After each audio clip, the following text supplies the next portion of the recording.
He's a football legend that got his start at the University of Alabama. Bart Starr played for the Crimson Tide from 1952 to 1956. He punted, played safety, and of course played quarterback as well. Starr would go on to do even greater things with the Green Bay Packers and help the NFL become what it is today.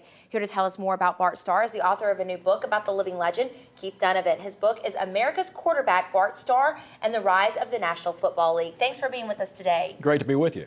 So tell us about the new book.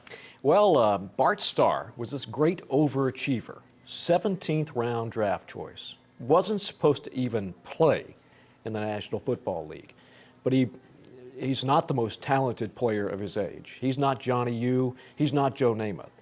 But because of this intense desire he had to become a great football player, he became a great football player, and he won 5 championships in 7 years.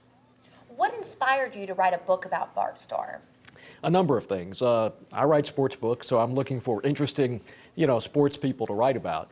And I also like to write books that really dovetail into the collision of sports and culture. And he's a guy who really represented who we are as a country because he was this overachiever, because he was the kind of the antithesis of all the stuff that was going on in the 60s.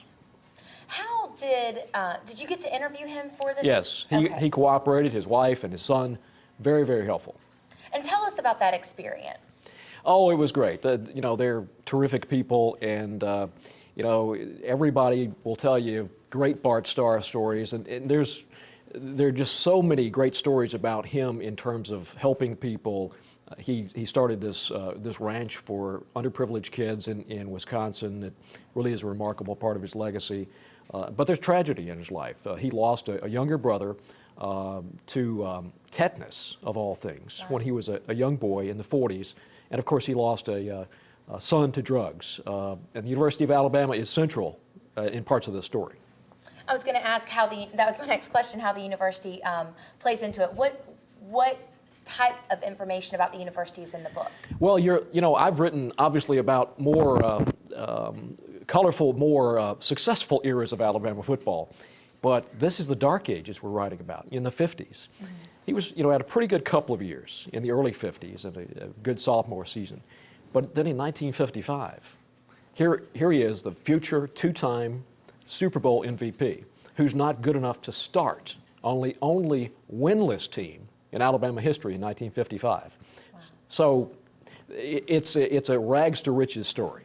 Wow, very inspiring. And you're going to be signing books? I have a book signing tomorrow night in Birmingham at Brookwood Mall, the Books A Million, and back on campus for homecoming.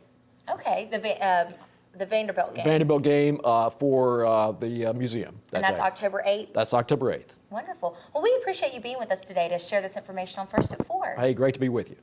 Well, you can pick up a copy of America's Quarterback and get it signed by the author tomorrow night at the Books A Million in Brookwood Mall. Keith will start signing copies at 7. You can find out more about Keith and his books online at keithdonovan.com.